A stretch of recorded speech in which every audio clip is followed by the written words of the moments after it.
అందరికీ నమస్కారం. ఈరోజు మన వీడియోలో మనం తెలుసుకోబోతున్నటువంటి విషయం ఏమిటి అంటే మణిద్వీప వర్ణన. మణిద్వీప వర్ణన గురించి ఎవరైతే వింటారో వారికి అమ్మవారి యొక్క సంపూర్ణమైనటువంటి అనుగ్రహం ఉంటుంది. మరి ఇంతటి పవిత్రమైనటువంటి మణిద్వీప వర్ణన గురించి తెలుసుకుందామా? జనమేజయునికి వ్యాసుడు మణిద్వీపం గురించి ఈ విధంగా వివరించాడు. మణిద్వీపం బ్రహ్మలోకానికి పైన ఉంటుంది. దీనిని సర్వలోకం అని కూడా అంటారు. మణిద్వీపం కైలాసం, వైకుంఠం, గోలోకం కంటే కూడా శ్రేష్టంగా విరాజిల్లుతూ ఉంటుంది. మణిద్వీపానికి 4 వైపులా అమృత సముద్రం విస్తరించి ఉంటుంది. ఆ సముద్రంలో శీతల తరంగాలు, రత్నాలతో కూడినటువంటి సైకత ప్రదేశాలు, శంఖాలు, అనేకమైనటువంటి వర్ణాలు కలిగినటువంటి జలచరాలు కన్నుల పండుగ చేస్తూ ఉంటాయి. ఆ ప్రదేశానికి అవతల 7 యోజనాల వైశాల్యం కలిగినటువంటి లోహమాయా ప్రాకారం ఉంటుంది. నానా శస్త్రాస్త్రాలు ధరించినటువంటి రక్షక భటులు కాపలా కాస్తూ ఉంటారు. ప్రతి ద్వారంలోనూ వందలాది మంది భటులు ఉంటారు. అక్కడ అమ్మవారి యొక్క భక్తులు నివసిస్తూ ఉంటారు. అడుగడుక్కి స్వచ్ఛమైనటువంటి మధుర జల సరోవరాలు, ఉద్యానవనాలు ఉంటాయి. అవి దాటి వెళితే కంచుతో నిర్మించినటువంటి మహాప్రాకారం ఉంటుంది. సమస్త వృక్షజాతులు అక్కడ ఉంటాయి. అనేక వందల సంఖ్యలో దిగుడు బావులు, నదీ తీర ప్రదేశాలు అక్కడ కన్నుల పండుగగా ఉంటాయి. అనేక జాతుల పక్షులు అక్కడ వృక్షాలపైన నివసిస్తూ ఉంటాయి. ఆ యొక్క ప్రాకారం దాటిన తరువాత తామ్ర ప్రాకారం ఉంటుంది. అది చతురస్రాకారంగా ఉంటుంది.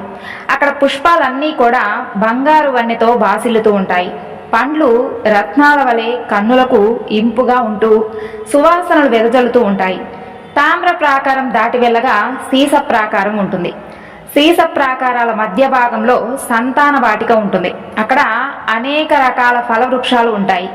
అక్కడ అసలు లెక్కలేనటువంటి అమర సిద్ధగణాలు కూడా ఉంటాయి. సీస ప్రాకారాన్ని దాటి పురోగమించిన తరువాత ఇత్తడి ప్రాకారం ఉంటుంది. సీస, ఇత్తడి ప్రాకారాల మధ్య భాగంలో హరిచందన తరువనాలు ఉంటాయి. ఆ ప్రదేశం అంతా కూడా నవ పల్లవ తరు పంక్తులతో ఉంటుంది. అక్కడ ఉన్నటువంటి నదులు వేగంగా ప్రవహిస్తూ ఉంటాయి. ఆ యొక్క ఇత్తడి ప్రాకారం దాటిన తర్వాత పంచలోహమాయా ప్రాకారం ఉంటుంది. ఇత్తడి పంచలోహమాయ ప్రాకారాల మధ్యలో మందార వనాలు చక్కని పుష్పాలతో నయనానందకరంగా ఉంటాయి. ఆ పంచలోహ ప్రాకారం దాటి ముందుకు వెళ్ళగా మహోన్నత శిఖరాలతో రజత ప్రాకారం ఉంటుంది. అక్కడ పారిజాత పుష్పాలు, సుగంధాలు వెదజల్లుతూ ఉంటాయి. ఆ ప్రాకారం దాటి వెళ్ళగా సువర్ణమయ ప్రాకారం ఎంతగానో తేజరిల్లుతూ ఉంటుంది. రజత, సువర్ణమయ ప్రాకారాల మధ్య కదంబ వనం ఉంటుంది. ఆ చెట్ల నుండి కదంబ మద్యం దారగా ప్రవహిస్తూ ఉంటుంది. దానిని పానం చేయడం వలన ఆత్మానందం కలుగుతుంది. సువర్ణమయ ప్రాకారాన్ని దాటి వెళ్ళగా ఎర్రటి కుంకుమ వర్ణం కలిగినటువంటి పుష్యరాగమని ఉంటుంది.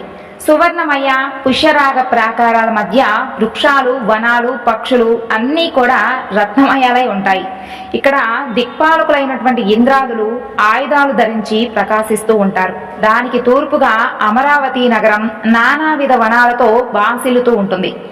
అక్కడే మహేంద్రుడు వజ్రహస్తుడై దేవసేనతో కూడి ఉంటాడు. దానికి ఆగ్నేయ భాగంలో అగ్నిపురం ఉంటుంది. దక్షిణ భాగంలో యమునీ నగరం సంయమిని ఉంటుంది. నైరుతి దిశలో కృష్ణాంగన నగరంలో రాక్షసులు ఉంటారు. పశ్చిమ దిశలో వరుణదేవుడు శ్రద్ధావతి పట్టణంలో పాశధరుడై ఉంటాడు. వాయువ్య దిశలో గంధవతిలో వాయుదేవుడు నివసిస్తూ ఉంటాడు. ఇక ఉత్తర దిశలో కుబేరుడు తన యొక్క యక్షసేనలతో అలకాపురి విశేష సంపదతో తేజరిల్లుతూ ఉంటుంది. ఈశాన్యంలో మహారుద్రుడు అనేక మంది రుద్రులతోనూ, మాతలతోనూ, వీరభద్రులతోనూ యశోవతిలో బాసిల్లుతూ ఉంటాడు. పుష్యరాగమనుల ప్రాకారం దాటి వెళ్ళగా అరుణవర్ణంతో పద్మరాగమణి ప్రాకారం ఉంటుంది. దానికి గోపుర ద్వారాలు, అసంఖ్యాక మండపాలు ఉంటాయి. వాటి మధ్య మహావీరులు ఉంటారు. చతుషష్ఠి కళలు కూడా ఉంటాయి. వారికి ప్రత్యేక లోకాలు కూడా ఉంటాయి. అనేక వందల అక్షోహీనుల సైన్యాలు కూడా ఉంటాయి. రథాశ్వగజ శస్త్రాదులు లెక్కకు మించి ఉంటాయి. ఆ యొక్క ప్రాకారాన్ని దాటి వెళ్ళగా గోమేధిక మణి ప్రాకారం ఉంటుంది. జపా కుసుమ సన్నిభంగా కాంతులను విరజిమ్ముతూ ఉంటుంది. అక్కడ ఉన్నటువంటి భవనాలు గోమేధిక మణికాంతులను ప్రసరింపజేస్తూ ఉంటాయి. అక్కడ 32 శ్రీదేవి శక్తులు ఉంటాయి. 32 లోకాలు కూడా ఉంటాయి. ఆ లోకంలో నివసించేటటువంటి శక్తులు పిశాచ వదనాలతో ఉంటాయి. వారందరూ కూడా అమ్మవారి కోసం యుద్ధం చేయడానికి సన్నద్ధులై ఉంటారు ఎల్లప్పుడూ కూడాను. ఇక గోమేధిక ప్రాకారం దాటి వెళితే వజ్రాల ప్రాకారం ఉంటుంది. అక్కడ శ్రీ త్రిభువనేశ్వరీ దేవి దాసదాసీ జనంతో నివసిస్తూ ఉంటుంది. వజ్రాల ప్రాకారం దాటి వెళ్ళగా వైడూర్య ప్రాకారం ఉంటుంది. అక్కడ 8 దిక్కులలో బ్రాహ్మి, మహేశ్వరి, కౌమారి, వైష్ణవి, వారాహి, ఇంద్రాణి, చాముండ అనే సప్తమాతృకలుగా ఖ్యాతి చెందారు. శ్రీ మహాలక్ష్మీదేవి అష్టమ మాతృకగా పిలువబడుతూ ఉంటుంది. ఈ యొక్క వైడూర్య ప్రాకారాన్ని దాటి వెళ్ళగా ఇంద్రనీలమణి ప్రాకారం ఉంటుంది. అక్కడ షోడశ శక్తులు ఉంటాయి. ప్రపంచ వార్తలు తెలియజేస్తూ ఉంటాయి. ఇంకా ముందుకు వెళ్ళగా మరకతమణి ప్రాకారం తేజరిల్లుతూ ఉంటుంది. అక్కడ తూర్పు కోణంలో గాయత్రి బ్రహ్మదేవుడు ఉంటారు. నైరుతి కోణంలో మహారుద్రుడు, శ్రీగౌరి విరాజిల్లుతూ ఉంటారు. వాయువ్యాగ్ని కోణంలో ధనపతి కుబేరుడు ప్రకాశిస్తూ ఉంటారు. పశ్చిమ కోణంలో మన్మధుడు రతీదేవితో విలసిల్లుతూ ఉంటారు. ఈశాన్య కోణంలో విఘ్నేశ్వరుడు ఉంటారు. వీరందరూ కూడా అమ్మవారిని సేవిస్తూ ఉంటారు. ఇంకా ముందుకు వెళ్ళగా పగడాల ప్రాకారం ఉంటుంది. అక్కడ పంచభూతాల స్వామినుడు ఉంటారు. పగడాల ప్రాకారాన్ని దాటి వెళ్ళగా నవరత్న ప్రాకారం ఉంటుంది. అక్కడ శ్రీదేవి యొక్క మహావతారాలు పాశాంకుశేశ్వరి, భువనేశ్వరి, భైరవి, కపాల భైరవి, క్రోధ భువనేశ్వరి, త్రిపుట, అశ్వారూఢ, నిత్యక్లిన్న, అన్నపూర్ణ, త్వరిత, కాళి, తార, షోడశి భైరవి, మాతంగి మొదలైనటువంటి దశ మహావిద్యలు ప్రకాశిస్తూ ఉంటాయి. నవరత్న ప్రాకారం దాటి ముందుకు వెళితే మహోజ్వల కాంతులను విరజిమ్ముతూ చింతామణి గృహం ఉంటుంది. చింతామణి గృహానికి 1000 స్తంభాలు, శృంగార, ముక్తి, జ్ఞాన, ఏకాంత అనేటటువంటి 4 మండపాలు ఉంటాయి. అనేక మణి వేదికలు కూడా ఉంటాయి. వాతావరణం సువాసనలు వెదజల్లుతూ ఉంటుంది. ఆ మండపాలు 4 దిక్కుల కాశ్మీర వనాలు కనులకింపుగా ఉంటాయి. మల్లెపూదోటలు, కుందపు పుష్పవనాలతో ఆ ప్రాంతం అంతా కూడా సువాసనలు వెదజల్లుతూ ఉంటుంది. అక్కడ అసంఖ్యాక మృగాలు మదాన్ని స్రవింపజేస్తూ ఉంటాయి. అక్కడ గల మహాపద్మాల నుండి అమృతప్రాయమైనటువంటి మధువులను భ్రమరాలు గ్రోలుతూ ఉంటాయి. శృంగార మండపం మధ్యలో దేవతలు శ్రవణానందకర స్వరాలతో దివ్య గీతాలను ఆలపిస్తూ ఉంటారు. సభాసదులైనటువంటి అమరుల మధ్య శ్రీ లలితాదేవి సింహాసనంపై ఆసీనురాలై ఉంటుంది. శ్రీదేవి ముక్తి మండపంలో పరమ భక్తులకు ముక్తిని ప్రసాదిస్తూ ఉంటుంది అమ్మవారు. జ్ఞాన మండపంలో నుండి జ్ఞానాన్ని ప్రసాదిస్తుంది. ఏకాంత మండపంలో తన మంత్రీనులతో కొలువై ఉంటుంది. విశ్వరక్షణను గూర్చి చర్చిస్తూ ఉంటుంది. చింతామణి గృహంలో శక్తి తత్వాత్మికాలైనటువంటి 10 సోపానాలతో దివ్య ప్రభలను వెదజల్లుతూ ఒక మంచం ఉంటుంది. బ్రహ్మ, విష్ణు, రుద్ర, ఈశ్వరుడు దానికి 4 కోళ్లుగా అమరి ఉంటారు. ఆ 4 కోళ్లపై ఫలకంగా సదాశివుడు ఉంటాడు. ఆ తరువాత దానిపై కోటి సూర్యప్రభలతో, కోటి చంద్ర శీతలత్వంతో వెలుగొందుతూ ఉన్నటువంటి కామేశ్వరునికి ఎడమ వైపున అమ్మవారు ఆసీనులై ఉంటారు. శ్రీ లలితాదేవి జ్ఞానం అనేటటువంటి అగ్నిగుండం నుండి పుట్టినది. 4 బాహువులు కలిగి అనురాగం అనేటటువంటి పాశము, క్రోధం అనేటటువంటి అంకుశము, మనసే విల్లుగా స్పర్శ, శబ్ద, రూప, రసగంధాలను, పంచతన్మాత్రాలను బాణాలుగా కలిగి ఉంటుంది.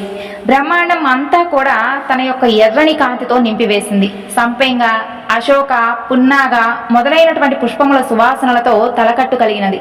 కురవిందమనులచే ప్రకాశింపబడుతూ ఉన్నటువంటి కిరీటంచే అలంకరింపబడి ఉన్నది. అమ్మవారి నుదురు అష్టమి నాటి చంద్రుని వలె ప్రకాశిస్తూ ఉంటుంది.